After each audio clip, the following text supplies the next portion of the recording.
Yo, what's going on, guys? It's your guy Rudy SKC, and welcome to a brand new video.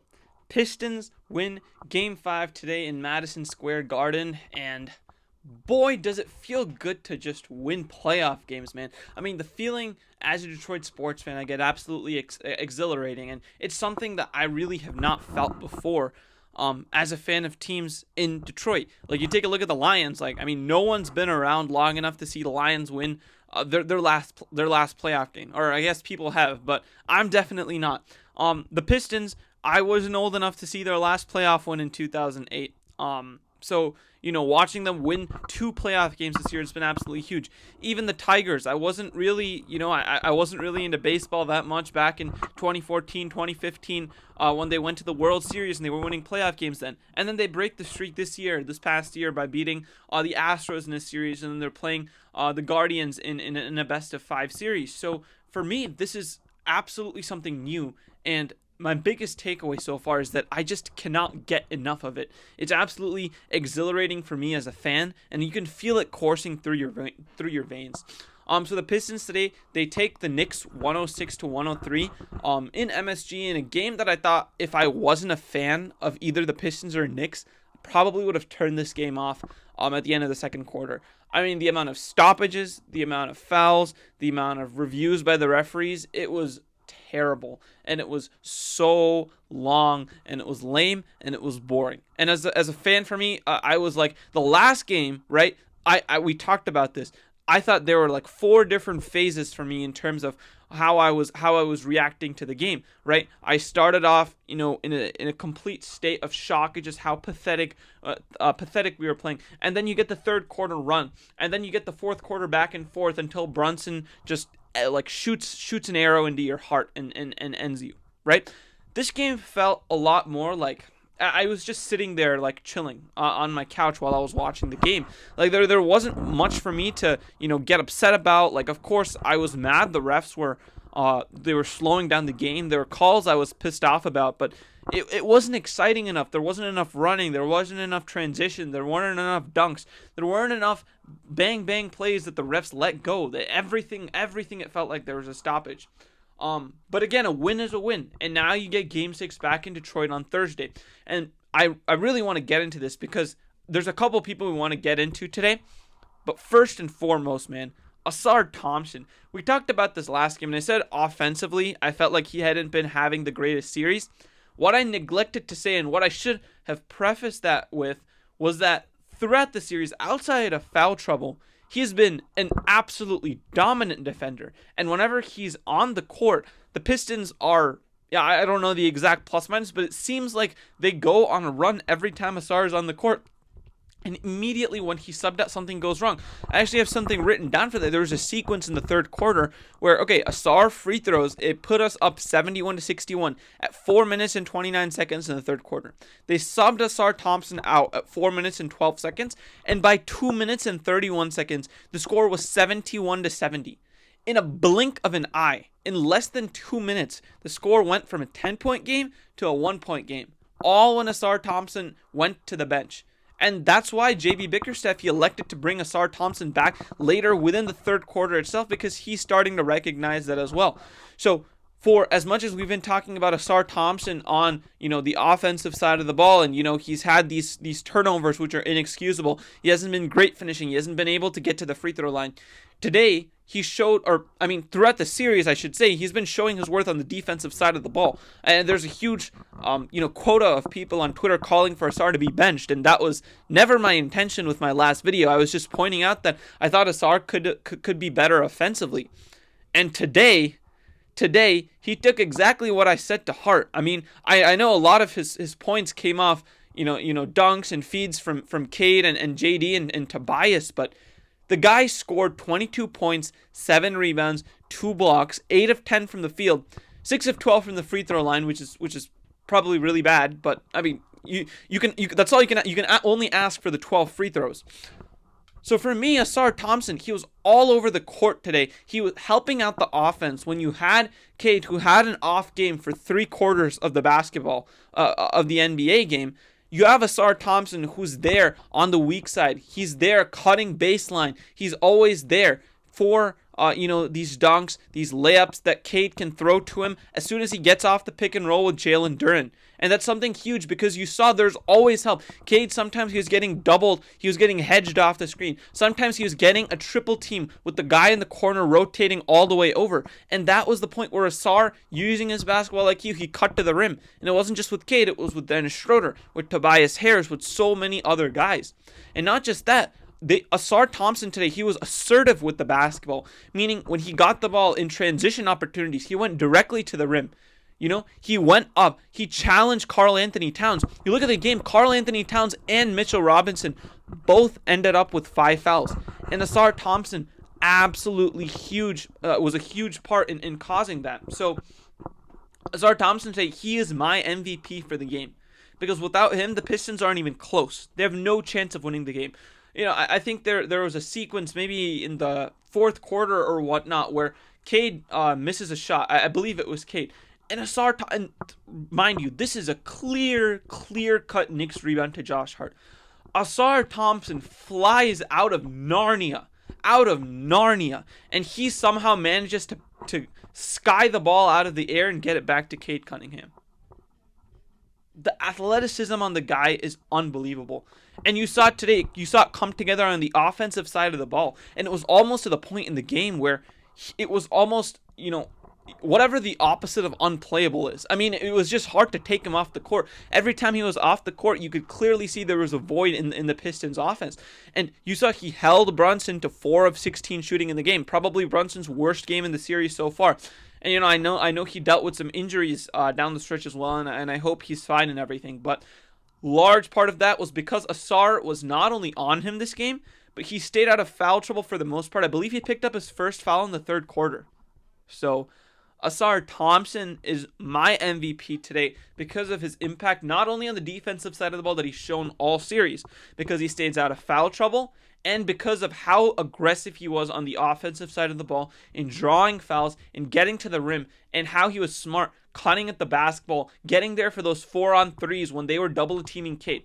The only way you stop teams from double teaming your best player is if you win your 4-on-3s. The Warriors have basically won 4 championships off that action, right? Off of this double teaming Steph Curry at the 3-point line and Draymond Green being that great decision maker. You have Iguodala in your cutting spot, right? And that's the Ausar Thompson is playing that Iguodala type of role for the Pistons right now, which is absolutely huge. Next guy I want to talk about is Tobias Harris, because the dude has been mad consistent throughout this entire series.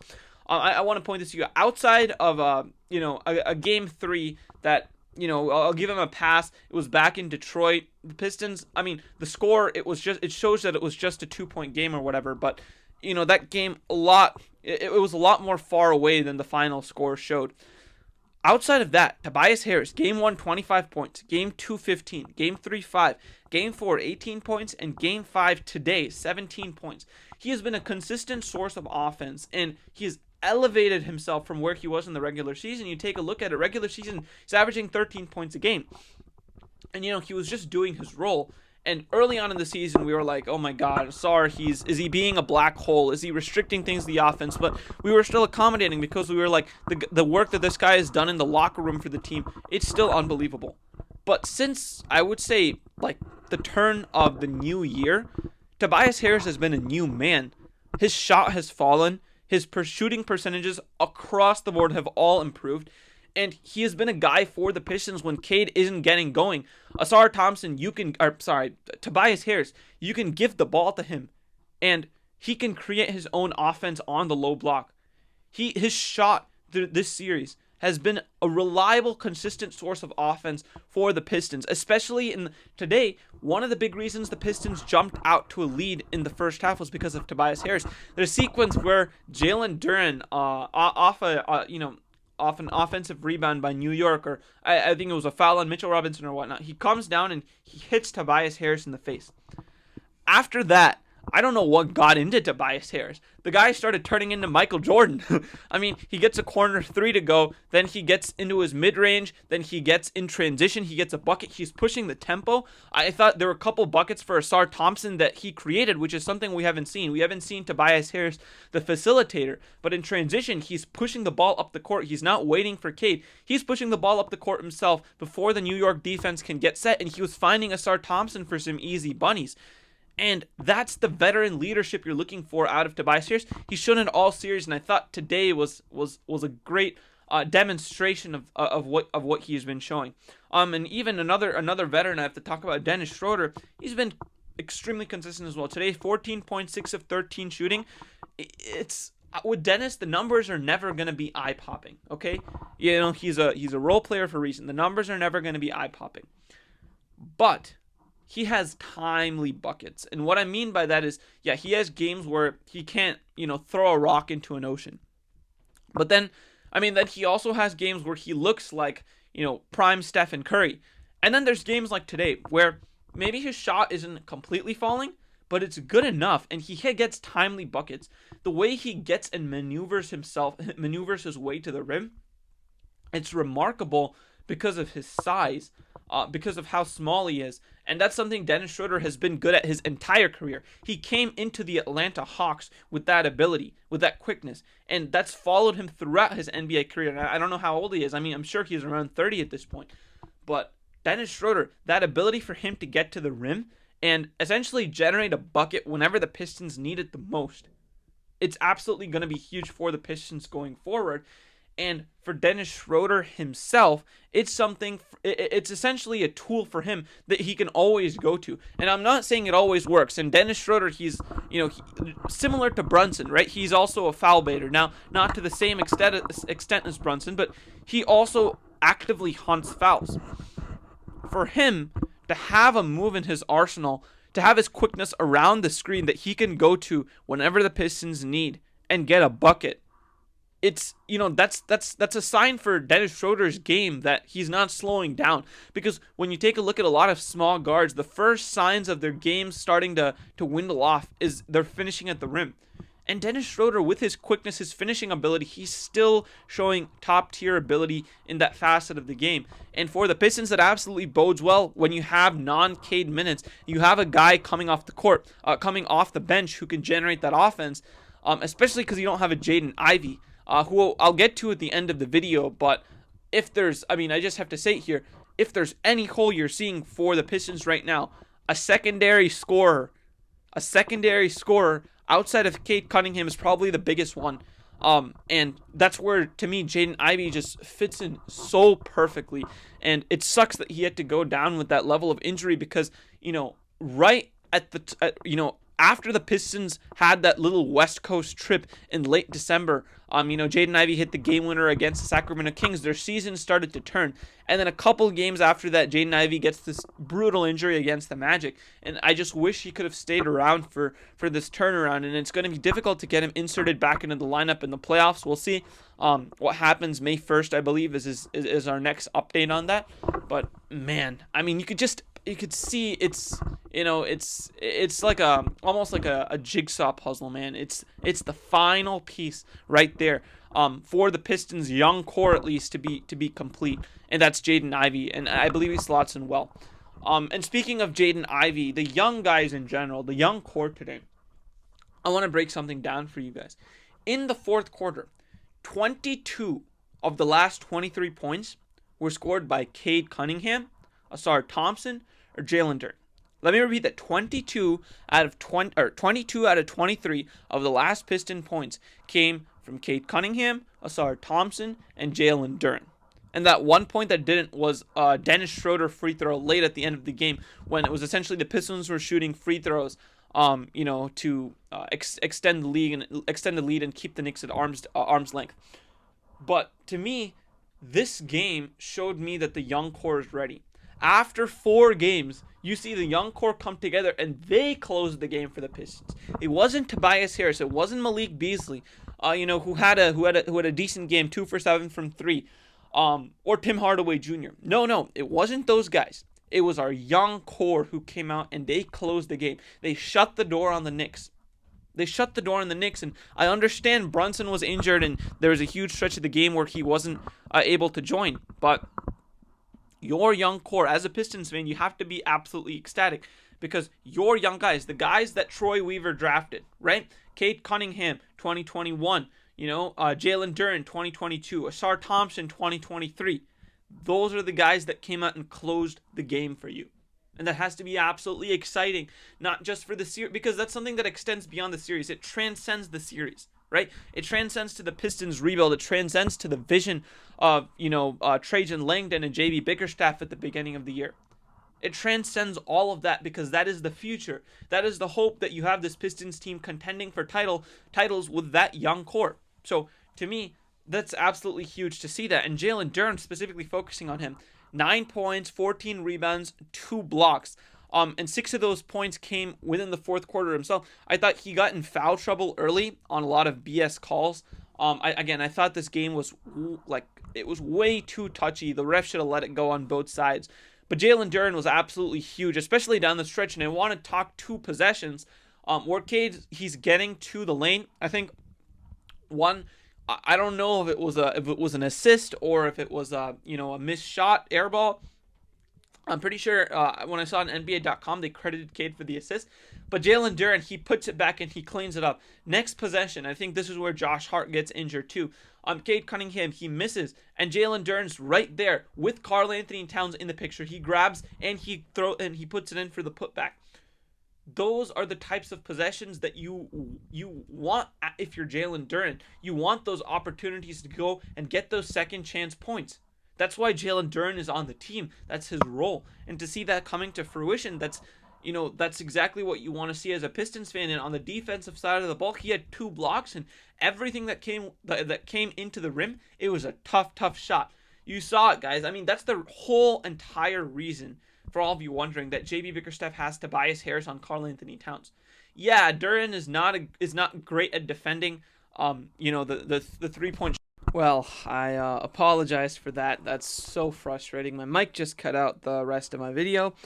But getting back to what I was saying, Jalen Duren tonight was just a man amongst boys. And, Tobias Harris, I think I was saying in the last bit of the video, was the reason that he's on Karl Anthony Towns is because Jalen Duren can play help side defense off of any kind of roles. Jalen Brunson today, he was so bad in terms of his shooting efficiency, but all of that wasn't due to just Asar. Part of that was due to Asar forcing Jalen Duren into the paint and Jalen Duren's help side defense on Jalen Brunson. And it wasn't just on Brunson, it was on Josh Hart, it was on OG Anunoby, it was on Bridges, it was on Cam Payne, it was on so many other, Miles McBride, so many other guys on the Knicks. And I think that really goes understated, and it's one of the reasons why you need Stu back, because while Paul Reed does the best he can, and I have nothing but respect for Paul Reed, you need the number 1 statistical best rim protector in the NBA coming off your bench. That's been a significant part of your team this year. You absolutely need that. And then finally, the last young dude to talk about, our franchise player, Cade Cunningham. Cade Cunningham today just showed all Pistons fans why he deserves the key to your franchise for the next 10 to 15 years. And what do I mean by that? Because for the first 3 quarters today, Cade objectively played a poor game, okay? He was not shooting the ball well. He was not having an effect on the game in terms of facilitating. He was not generating open looks for others. He was playing hard on the defensive side of the ball, so I don't want to take that away from him. He was playing hard, but on the offensive side, wasn't working. In the fourth quarter, last 8 minutes, okay, he ended up with, I'll say this, so start off, he ended up with 24, 8, 8, 2 steals, and 1 block. And that looks like a great stat line. But take a look at his fourth quarter stat line. 13 points, including his only 3 made of the game, 4 humongous rebounds, and 2 assists. And he probably should have had another one if Duren didn't miss a wide open alley-oop dunk. And he absolutely took over this game offensively. And I want to highlight the position where he makes the 3 because New York is up 92-90. Everyone in that arena, the broadcasters, anyone watching on TV, and any other fan in the world, they expect Jalen Brunson to take over the game. And instead, it's Cade Cunningham who comes down off the dribble, off the screen. He pulls up and he hits a three right in the mouth of New York. That right there is what superstars do. And I think it's so important to mention this because just last game, he had two opportunities to essentially ice the game. And he missed both buckets, right? One to put the Pistons up 3, I believe, and the other one to win the game. And he missed both. And a lot of times that can psychologically mess with young dudes. And I mentioned it last video. I expected Cade Cunningham to completely bounce back because he's the franchise player of this organization. And because of his temperament, everything that he's shown us since he's got here, his willingness to work, and his willingness to do things the right way, I knew Cade was going to bounce back. How quick? I had no idea. In 2016, after the Warriors blew the 3-1 lead, a lot of people don't remember this, but for the first bit of 2017, Steph Curry was shooting like 36% from 3. And for everyone else, that's a pretty decent percentage, but for Steph Curry, that's one of the worst shooting slumps of his career. And a lot of that was due to the psychological pressure that Game 7 and blowing that 3-1 lead had put on him. When you make mistakes in the playoffs, there's a psychological impact that has on you as the star player, as the person with the most expectations. And Cade, he had an opportunity to ice last game, to stamp his mark in the NBA as a young superstar, hit that game winner, and he missed. But if there was even one person who doubted his ability to come back and shut down the haters, I want them to step up right now and hold their chests out high. Because Cade Cunningham essentially just came out and told all the haters, I'm good. He told all the haters and he showed them why he is this franchise's key superstar player. And he deserves all the money in the world. Because the last 8 minutes of the game, Cade Cunningham, he was the best player on the court. He was the best teammate on the court. He was the best leader on the court. And he pushed the Pistons over the top to force a Game 6 in an elimination game, in the biggest game of the year. Your guys showed out. It didn't matter the first 3 quarters. Their superstars are judged on what they do in quarter number 4. And Cade Cunningham came out and he carried this Pistons team to a victory. And it was the young core completely, right? 22 of the last 23 points. But Cade Cunningham facilitated that. And that's the sign of a young leader, the sign of a young superstar. And Detroit fans, again, every time something goes wrong, there's at least a 50% of this fan base, a faction of, or maybe not 50, maybe 30% of this fan base, that immediately points the finger at Cade. And you guys need to understand, it's his first playoff series where he is essentially by far the number one scoring threat on this team. Do you guys realize out of the best 5 players in the series, you only have one of the best players, and that's Cade Cunningham. All the others are on the New York Knicks. So when you have a series like that, with the amount of defensive attention he's getting, of course he's going to make mistakes. Of course he's not going to be Superman all the time. Are you kidding me? And for people to come out and doubt his ability to perform, I saw a ton of people on Twitter, talking about Cade, who was faking being tough the entire, dude, shut up, okay? Just shut up. You have no idea how superstars work, how the NBA works, and how a young team's rise to being a contender works. It's not like this exponential thing where, you burst onto the scene and you just know how to take over from game 1, especially on a team like the Pistons, which is so heliocentric around Cade. Look at look at Luka's experiences in the playoffs, right? There were his first couple games in the playoffs. There are times in the fourth quarter, Luka, he was missing free throws. I mean, Skip Bayless loves to point this out, but his 3-point percentage in the fourth quarter, it's absolutely horrendous. His free throw percentage in the fourth quarter was absolutely horrendous. And now we know Luka as one of the best playoff performers of NBA history. And even in his first few, after the first stretch, after his first playoff series, people were comparing his playoff stats to Michael Jordan. So stop with this, quick random criticism. I'm going to be in there and I'm going to get out and I'm just going to make pokes at your franchise superstar. For what? There's no purpose behind it. So just stop. Okay? You're not doing anything productive. You're absolutely not doing anything productive for this fan base. And I hope you guys at least see now why Cade Cunningham is getting paid the money he's getting paid, why the normal Pistons fans see Cade Cunningham the way that they do, and why he's going to be a face of the NBA in years to come. He will, mark my words, he will be a top 5 player in this league within 2 to 3 years. It's coming. It's coming, and you better accept it.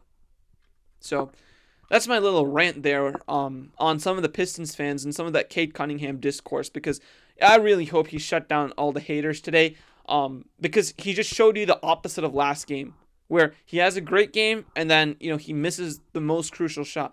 Now today he did everything he could down the stretch, and he willed the team to victory. And I hope you're listening now. I hope you tweet now, and I hope you accept that what you said before doesn't make any sense, because the dude is in his first playoff series as a 23-year-old. That's all I'll say about that. Moving forward, Game 6, LCA Thursday, absolute must win again. I'll be honest, guys. I don't know. I find it difficult to believe that the Knicks are gonna let the Pistons come in and take a Game 6 to force a Game 7.